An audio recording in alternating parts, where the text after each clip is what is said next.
It's running over. Oh, it's so hard. Excuse me. It's so hard. No, it's not there. It's over there in the refrigerator in the jar in the back.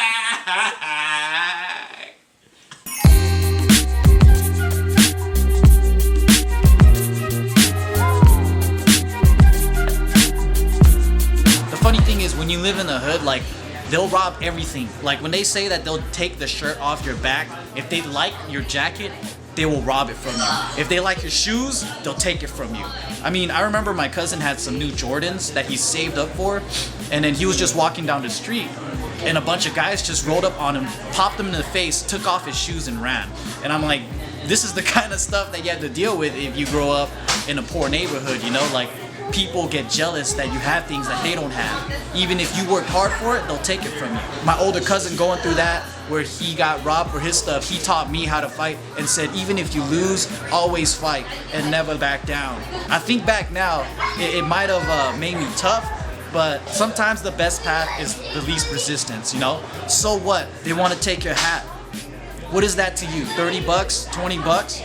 You know, one day you tell yourself, okay, you take the clothes off my back, but I'm gonna work hard, I'm gonna be honest, and I'm gonna be a millionaire one day, and I'm gonna afford 1,000,000 hats. I don't care, I could have 1,000,000 cars, you could jack it from me, go ahead, take it from me. Because one day, what goes around comes around, and if you take things from others, karma's gonna get you. I've been robbed many times, and one of the most traumatic experiences was when I was in 2nd grade, and I woke up from like an afternoon nap, and I was gonna go to my garage to get my bike so I could ride around the neighborhood, and then I see 2 like older kids that I don't really recognize from around the neighborhood, and they were just like taking the chain off and doing all this, and I think they're trying to jack my grandpa's bike too.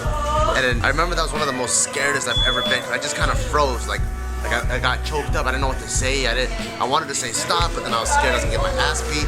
So I just ran inside and I was like, Grandpa, someone's stealing my bike. My grandpa comes up, but he's like moving all slow. And by the time they got there, I guess the kids got scared because they were big to me, but they're probably just like 10.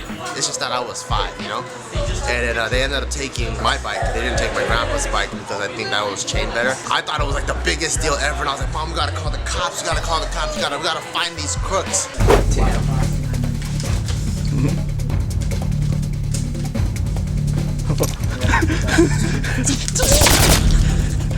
I left at 5 a.m. in the morning, so it's still dark. I get back at 9 a.m. after my lab. It's a 4-hour lab, and my door is wide open. And I go inside, and I had left my laptop on the table with the hard drive, and I had my camera next to that. I had my TV on. I walk in, and my TV's off, and so I was like, shit, someone's been in here. I look at the table. Laptop's gone, hard drive's gone, camera's gone. Pretty much the essentials, like the essential like filmmaker student thing that you would need, which is the laptop to edit on, the camera to shoot with, gone. And what hurts even more, which wasn't replaceable by money, was I had just shot a music video. In fact, it was my first music video for another like student at the school, and it was our first like music video project, and I was so proud of it. Gone. Like I was so close to having a final cut and everything. I was like, yeah, I'm gonna upload to YouTube, I'm gonna see the comments and see what everyone else thinks. Done, no more, that's it. I think that pain. Lesson learned, have booby traps all over your apartment, so when somebody breaks in, bear claw to the leg, tripwire explosion, bullets shooting them. But what if you accidentally flipped over your own tripwire? That's dangerous. That's stupid.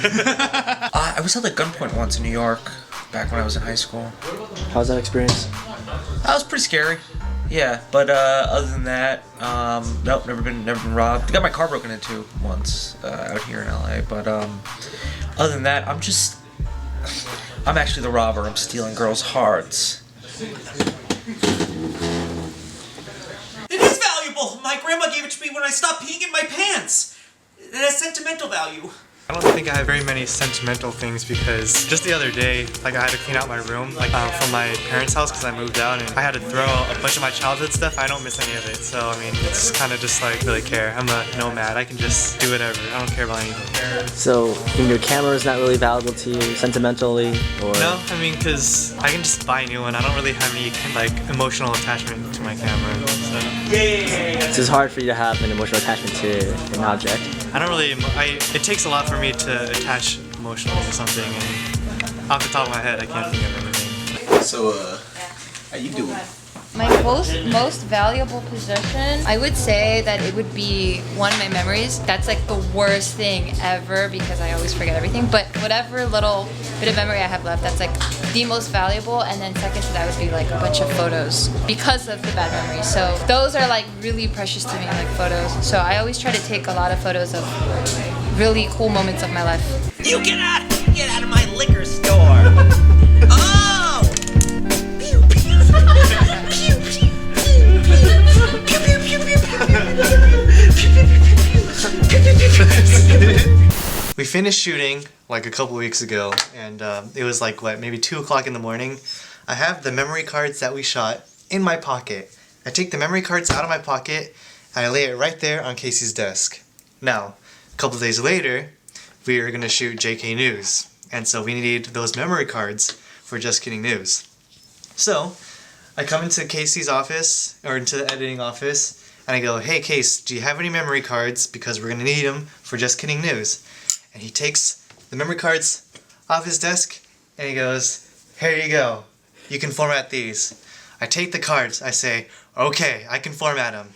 I put them into the camera, and I format them. But little does he know, no one transported the footage from the memory card onto the computer, so I deleted all of the footage that we took from the first shoot. Now we have to reshoot everything. Fuck you, Casey. Yeah. Welcome back on set. Yeah. Glad to be back to be doing the same exact thing I did 2 weeks ago. 10 o'clock at night. I'm an old man. I gotta stay up till 2 o'clock in the morning. Makes my girlfriend super happy when I'm shooting a video at 10 o'clock at night. Things I tell her I'm going out to hook up and stuff like that, but she knows it's reverse psychology. How's it feel coming back to the liquor store to buy candy? Good. Good? You get to buy more candy? Oh, it's like deja vu, like I did this before. Nope, I never did this before. A new day, every day is a new day. I don't even remember what happened the last day. And I just thought I was here, and it was like Inception. But no, we were really here because everyone else agrees. Or were we all incepted at the same time, and we're like, oh shit, we're here for the first time. I don't know. But I got the money, baby. I got the money. Got the money, go to the strip club, make it rain. You know, I saw a funny observation. When kids feed ducks at the pond, it's like guys at the strip club throwing money. It's the same shit. Kids be making it rain with breadcrumbs at the fucking park.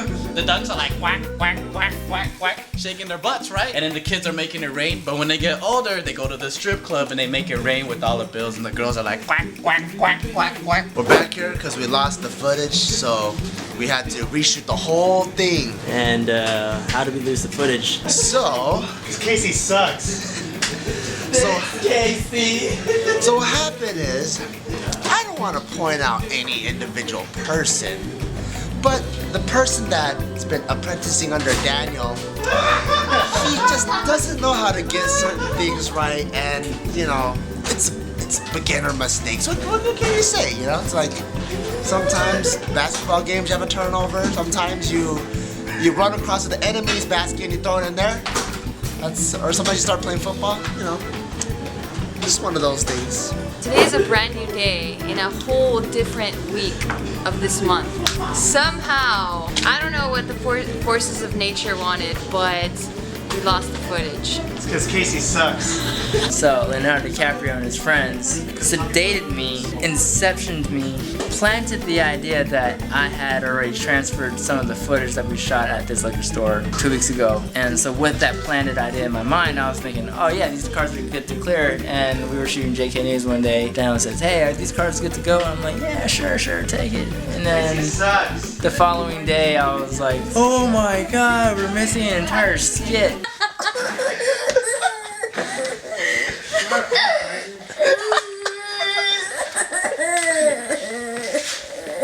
Today we're playing Blindfolded Pictionary, and we have Team Fleshlights and Team Dildos.